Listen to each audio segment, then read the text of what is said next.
नमस्कार, stitch with Ashu या चॅनलमध्ये आपल्या सर्वांचं स्वागत आहे। आज आपण 36 साइजच्या प्रिन्सेस कट ब्लाउजची ड्राफ्टिंग आणि कटिंग बघणार आहोत। ती आपल्याला डायरेक्टली कपड्यावर बघायची आहे, पण त्याआधी माझ्या चॅनलला लाईक, शेअर आणि सबस्क्राइब करायला विसरू नका। आपण आता मेन फॅब्रिक घेतलेला आहे आणि त्याला प्रेस करत आहोत। इस्त्री केल्याने काय होईल की त्यावर ज्या स्प्लिट्स आहेत त्या पडणार नाही आणि आपल्या ब्लाउजची फिनिशिंग खूप छान येईल। हे मेन फॅब्रिक घेतलेला आहे, त्याला सुद्धा आपण प्रेस करून घेणार आहोत। प्रेस करून झाल्यावर आता आपण मेन फॅब्रिकवर ड्राफ्टिंग करायला घेऊया। हे मेन फॅब्रिक आहे, थोडं अर्धा इंच ते पाऊण इंचाच्या वर आपल्याला एक स्ट्रेट लाईन ड्रॉ करायची आहे। ही स्ट्रेट लाईन ड्रॉ करायची म्हणजे जे मेन फॅब्रिक आहे आपलं अस्तरचं, ते जर का अनइवन असेल तर ती खालीवर आपली ड्राफ्टिंग चुकणार नाही, यासाठी असते। आता आपण 16 इंचावर 2 मार्किंग करत आहोत। 14.5 प्लस 1.5 इंच, 16 इंचावर 2 मार्किंग करून झाल्यावर इथे स्ट्रेट लाईन ड्रॉ करणार आहोत। ही स्ट्रेट लाईन आपली शोल्डरची असेल। या स्ट्रेट लाईनवर आपल्याला शोल्डर टाकायचा आहे 5.5 इंच। 5.5 इंचावर 2 मार्किंग करायच्या आणि इथे पण ही स्ट्रेट लाईन ड्रॉ करायची आहे, पण त्याआधी या स्ट्रेट लाईनवर आपल्याला 6 इंचावर मुंड्याची मार्किंग करायची आहे। दोन ठिकाणी 6 इंचावर मुंड्याची मार्किंग करून घ्यायची। आता या दोघं स्ट्रेट लाईन ड्रॉ करून घ्यायच्या। व्यवस्थित ज्या मार्किंग आहे त्यावरच आपल्याला स्ट्रेट लाईन ड्रॉ करायच्या आहेत। या स्ट्रेट लाईन ड्रॉ करून झाल्यावर आता आपल्याला चेस्ट लाईन टाकायची आहे। छातीचा चौथा भाग प्लस 1.5 इंच मार्जिन, 10.5 इंचावर आपल्याला मार्किंग करायची आहे। छातीचा चौथा भाग हा 9 येईल 36 साइजच्या ब्लाउजला। खाली सुद्धा आपल्याला 10.5 इंचावर मार्किंग करून घ्यायची आहे। ही मार्किंग झाल्यावर या दोघं मार्किंग आपण स्ट्रेट लाईन ड्रॉ करून जॉईन करूया। आता इथे आपल्याला मुंडा खोली टाकायची आहे।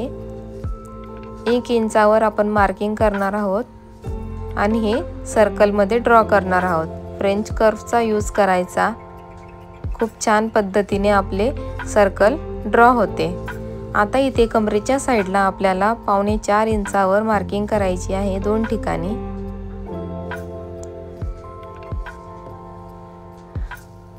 ब्लाउजची उंची जास्त असल्यामुळे इथे आपल्याला 5.5 इंचावर मार्किंग करायची आहे। व्यवस्थित 5.5 इंचावर मार्किंग करून घ्यायची आणि ही स्ट्रेट लाईन इथे आपण ड्रॉ करायची। स्ट्रेट लाईन ड्रॉ करून झाल्यानंतर त्या स्ट्रेट लाईनवर अर्धा इंच डाऊन जायचं आणि एक मार्किंग करून घ्यायची। आता इथे आपला 2 इंचाचा टक्स मायनस होणार आहे, तर 2 इंचावर मार्किंग करायची। तीच 2 इंचाची मार्किंग आपल्याला बाहेर काढायची आहे। इथे पण 2 इंचावर मार्किंग करायची आणि या साईडला सुद्धा अर्धा इंच मध्ये मायनस होईल, त्यासाठी अर्धा इंच आपल्याला बाहेर मार्किंग करायची आहे 10.5च्या। आता ही क्रॉस लाईन आपल्याला ड्रॉ करून घ्यायची आहे। 2 आणि वरचा अर्धा इंच अशी ही क्रॉस लाईन आपण इथे ड्रॉ करून घेत आहोत। आता फ्रेंच कर्व घ्यायचा आणि प्रिन्सेस कट कटोरीचा आकार द्यायचा। व्यवस्थित इथे आपल्याला फ्रेंच कर्व ठेवायचा आहे आणि व्यवस्थितच आपल्याला फ्रेंच कर्वच्या साहाय्याने कटोरीचा आकार देऊन घ्यायचा आहे। हा आकार देऊन झाल्यानंतर इथे आपल्याला 1.5 इंच खाली डाऊन जाऊन एक मार्किंग करायची आहे आणि या लाईनीवर आपल्याला पाव इंच आजूबाजूने मार्किंग करायची आहे। आता या दोघं मार्किंग 1.5 इंचाला जॉईन करायच्या क्रॉसमध्ये। व्यवस्थित क्रॉसमध्ये ह्या 1.5 इंचापर्यंत गोलाईमध्येच जॉईन करायच्या। आता इथे खाली जो 2 इंचाचा टक्स मायनस केला आहे त्याची वर सुद्धा 1-2 इंचावर मार्किंग करायची आणि इथे 1.25-2 इंचावर आपल्याला एक मार्किंग करून घ्यायची आहे स्ट्रेट। आता इथे प्रिन्सेस कट कटोरीचा पान शेप मध्ये आपल्याला आकार देऊन घ्यायचा आहे। या शेपची तुम्ही प्रॅक्टिस करा म्हणजे तुम्हाला जमेल व्यवस्थित। आता या साईडने अर्धा इंच आपण वर मार्किंग करणार आहोत, बाहेरच्या साईडने सुद्धा अर्धा इंचावर मार्किंग करायची आणि या दोघं क्रॉस लाईन ड्रॉ करून घ्यायच्या। कटोरीला टच करायचं आणि या साईडने सुद्धा साईड पीस जे आहे त्या साईडला क्रॉस लाईन टच झाली पाहिजे। जो 2 इंचाचा टक्स मायनस झालेला आहे आतमध्ये त्यामध्ये नाही करायची, कारण तो मायनस होणार आहे। आता इथे आपण बॅक पार्टची ड्रॉइंग बघत आहोत। इथे एक स्ट्रेट लाईन ड्रॉ करायची आणि तिथून वर आपल्याला ब्लाउजची उंची टाकायची आहे 14.5 प्लस 1 इंच। 15.5 इंचावर आपल्याला 2 मार्किंग करायचे आहेत।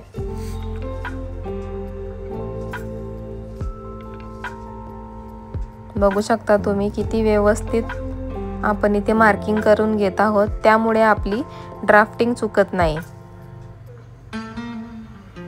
कारण सगळा खेळ हा ड्राफ्टिंगवर असतो। आता या स्ट्रेट लाईनवर आपल्याला 5.5 इंचावर मार्किंग करायची आहे 2 ठिकाणी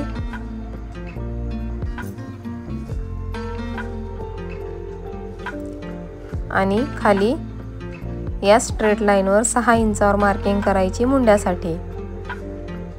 2 ठिकाणी करायची म्हणजे आपली जी लाईन आपण ड्रॉ करतो ती क्रॉस जाणार नाही आणि आपली ड्राफ्टिंग बिघडणार नाही। आता या दोघं स्ट्रेट लाईनी ड्रॉ करून घ्यायच्या।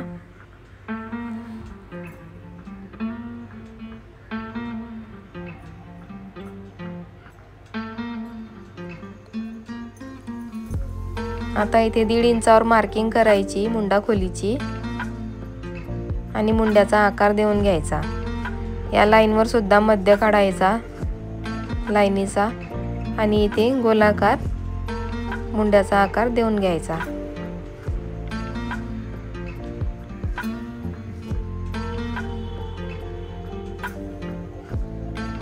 व्यवस्थित ड्रॉ करायचा म्हणजे मागे आपल्या ब्लाउजच्या फुगा येत नाही। जर बाहेरून असेल तर फुगा येईल, आतमध्ये व्यवस्थित जे मार्किंग केली आपण त्यावरच। आता इथे छातीचा चौथा भाग प्लस 1.5 इंच 10.5 इंचावर मार्किंग करायची।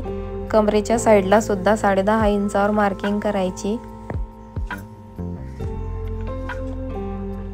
आणि एक स्ट्रेट लाईन ड्रॉ करायची। आता आपण ब्लाउजला मागे टक्स नाही घेणार, त्यामुळे कमरेच्या साईडला खाली 1 इंच मायनस करायचं, आतमध्ये 1 इंच मायनस करून मार्किंग करायची आणि ही क्रॉस लाईन ड्रॉ करायची म्हणजे आपण टक्स घेणार नाही।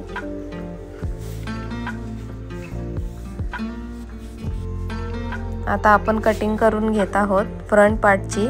जी मार्किंग केलेली आहे व्यवस्थित त्याच मार्किंग्सवर तुम्हाला कट करून घ्यायचं आहे। कटिंग तुम्ही व्यवस्थित बघा, नाहीतर काय होईल, जे आपल्याला कट करायचं आहे ते तुम्ही राहू द्याल, त्यामुळे कटिंग व्यवस्थित बघा। हे बघा इथे आपण जो 2 इंचाचा टक्स मायनस केला होता तिथून वर जो अर्धा इंचाचा मायनस केला होता तिथपर्यंत व्यवस्थित कट करायचा आणि तो अर्धा इंचाचा टक्स मायनस करायचा। आता हा खाली 2 इंचाचा टक्स सुद्धा मायनस केलेला आहे। फ्रंट पार्ट रेडी आहे। आता बॅक पार्टची कटिंग करूया। ही सुद्धा मार्किंग वरच कट करायची आहे। मुंडा व्यवस्थित कट करायचा आणि ही जी क्रॉस लाईन आपण ड्रॉ केली होती तीच क्रॉस लाईन आपल्याला कट करायची आहे। हा खालचा भाग सुद्धा कट करून घ्यायचा आहे। आपला बॅक पार्ट सुद्धा रेडी आहे आणि फ्रंट पार्टचे साइड पीस आणि कटोरी सुद्धा रेडी आहे। ही कटोरी आहे आणि ही साइड पीस आहे। आता आपण स्लीव बघणार आहोत। आता यामध्ये असं झालंय की मी अगोदरच ड्राफ्टिंग करून घेतली होती, त्यामुळे मी तुम्हाला आता डायरेक्ट ड्राफ्टिंग वरच माप कशी टाकलेली आहेत ते सांगते। 9 बाय 10.25 असा आपण बॉक्स आखलेला आहे। इथे 1 इंचावर मार्किंग केली आहे। इथून आतमध्ये 1 इंचावर मार्किंग केलेली आहे आणि ही क्रॉस लाईन दोघं 1-1 इंचाच्या मार्किंगला जॉईंट केली आहे। आता या लाईनीचा मध्य काढला आहे आणि त्या मध्याचे सुद्धा दोघं साईडला मध्य काढलेले आहे। या मध्यावरून आपण अर्धा इंच वर गेलोय आणि या मध्यावरून अर्धा इंच खाली गेलो आहे आणि आपण हा शेप दिलेला आहे व्यवस्थित। आता ही स्मॉल पफ बाही आहे, त्यासाठी 2 इंचावर वर मार्किंग केलेली आहे आणि ती मार्किंग स्लीवच्या मध्याला आपण जॉईंट केलेली आहे। आता आपण इथे कट करून घेऊया। ही क्रॉस लाईन कट करायची आधी आणि 1 इंच जो स्ट्रेट गेलेला आहे ते कट करायचं आणि स्ट्रेट लाईन कट करून वरचा जो पफचा कर्व आहे तो कट करायचा। इथे कट द्यायचा आणि फॅब्रिक ओपन करून हा जो कर्व आहे स्लीवचा तो सुद्धा कट करायचा। ही साइड आपली पुढच्या साइडला अटॅच होईल। इथे आपली स्लीव सुद्धा रेडी झालेली आहे। फ्रंट पार्टचे दोघं पीस रेडी आहेत आणि बॅक पार्ट सुद्धा रेडी आहे।